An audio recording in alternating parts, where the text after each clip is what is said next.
కావ్య అప్పులకు ఏ క్వార్టర్ కమలేష్ కోసం అయితే వెతుకుతున్నారో అదే క్వార్టర్ కమలేష్ వాళ్ళకి ఎదురుపడతాడు. ఎదురుపడి 55 రూపీస్ ఇవ్వండమ్మా అంటూ బ్రతిమలాడతారు.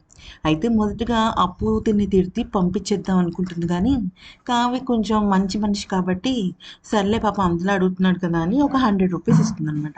అయితే ఇక అప్పుడు ఆ వ్యక్తి ఏమంటాడంటే, అమ్మా మీరు చాలా మంచివారమ్మా అని చెప్పేసి కావ్యకి పొగడ్తల వర్షం కురిపించి మంచి గుండె ఈవిడదే రాతి రాతి గుండె అని చెప్పేసి తిడతాడనమాట. సరే అంత అయిపోతుంది. ఈలోపు ఏమవుతుందంటే వాళ్ళకి తెలీదు కావ్యకిను అప్పుకి వాడు కమలేష్ అని చెప్పి. ఈలోపు కోర్టులో ఏమవుతుంది అంటే ఈ పబ్లిక్ ప్రాసిక్యూటర్ ఇంకా మన రాజ్‌నే నిందితుడు, నిందితుడు అని చెప్పేసి ప్రెషర్ చేస్తూ ఉంటాడనమాట. రాజ్ మాత్రం ఏమీ మాట్లాడకుండా సైలెంట్‌గా ఉంటాడు. ఆ తర్వాత ఇక ఏమవుతుందంటే ఊహించని షాక్ కావ్య అలాగే అప్పుకి జరుగుతుంది. అదేంటి అంటే ఇందాక అతను మాట్లాడుతూ కమలేష్ అన్నాడు కదా! అంటే అవునక్క ఒకసారి ఎళ్లి అడుగుదామా అంటే కమలేష్ అని పిలవంగానే చెప్పండి మేడం అని అంటాడు. ఆహ్, నేను కమలేష్‌ని కాదు మేడం క్వార్టర్‌ని కమలేష్ అని చెప్పంగానే ఇంక మెంటల్ ఎక్కిపోద్దనమాట కావ్యకి. అయితే అప్పుడు అంటుంది మొన్న స్వరాజ్ ఫ్యాక్టరీ దగ్గర నువ్వేదైనా చూసావా చెప్పు చెప్పు అంటే షాక్‌లో ఉంటాడనమాట. అంటే ఏం గుర్తుంటది? ఏం గుర్తుండదు కదా తాగుబోతాడికి. అయితే అప్పుడు అంటాడు అదేంటిది అప్పుడు అప్పు ఏం చేస్తదంటే రాజ్‌ని గుర్తు చేస్తూ ఉంటుందనమాట. రాజ్ అలా చేశాడు. నీకొక 500 ఇచ్చాడు. రూ. 55 అడిగితే అంటే గుర్తొచ్చింది మేడం. అతను నా దేవుడు. అతను చాలా మంచివాడు. నేను రూ. 50 అడిగితే 500 ఇచ్చాడు. నేను తాగే ప్రతి చుక్క మీద ఆయన పేరు ఉంటుంది అంటే ఆయన ఇప్పుడు కష్టాల్లో ఉన్నాడు. ఆయన మీద హత్యా నేరం ఏర్పడింది. నువ్వొచ్చి సాక్ష్యం చెప్తే ఆయన బ్రతుకుతాడంటే మేడం నేను తాగేసి రావాలి. తాగితే గాని నేను సాక్ష్యం చెప్పలేను అంటే నీకు ఎంత డబ్బు కావాలంటే అంత డబ్బు ఇస్తాను. నువ్వు దయచేసి వచ్చి చెప్పు అంటే ఆ డబ్బుకి కొంచెం ఇంప్రెస్ అవుతాడు. అలాగే రాజు మీద కూడా కొంచెం ఇంప్రెషన్ ఉంది ఈ వ్యక్తికి. తాగుబోతాడు కదా! డబ్బులు ఇచ్చినందుకు కృతజ్ఞత పెట్టుకున్నాడు.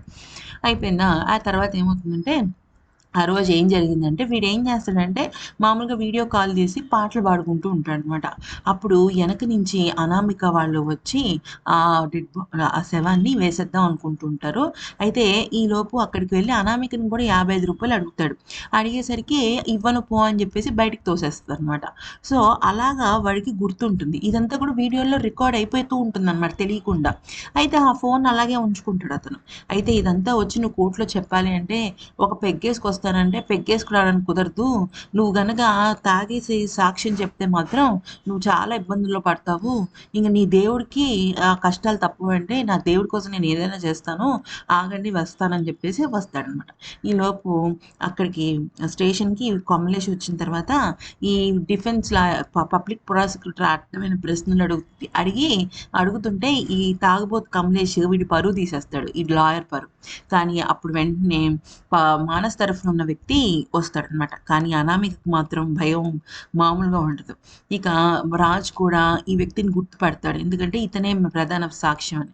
అయితే ఈ కమలేష్ మొత్తం నిజాలన్నీ చెప్తూ నేనంటే తాగుబోతని అబద్ధం చెప్పానని అనుకుంటున్నారు. కానీ ఈ ఫోన్‌లో అంతా నిజమే ఉంటుందని చెప్పేసి ఫోన్ చూపించేసరికి అంతా బయటపడుతుంది.